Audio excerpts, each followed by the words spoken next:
sino ba yung star witness ng prosecution na kanilang iniharap sa impeachment court? It's a total waste of time. Presenting him to be an expert na hindi naman pala. Tapos, hindi binanggit dito na meron pala siyang kinaharap na kaso at meron pang hiling na ilagay siya for preventive suspension.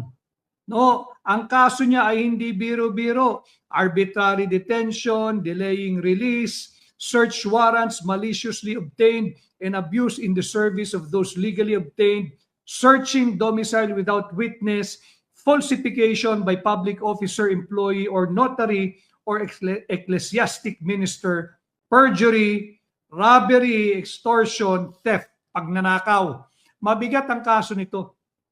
It goes into the very character of the person presented to be an expert witness. Na gustong palusutin na siya ay eksperto at yung kanyang testimonya kahapon ay nagkabutas-butas na.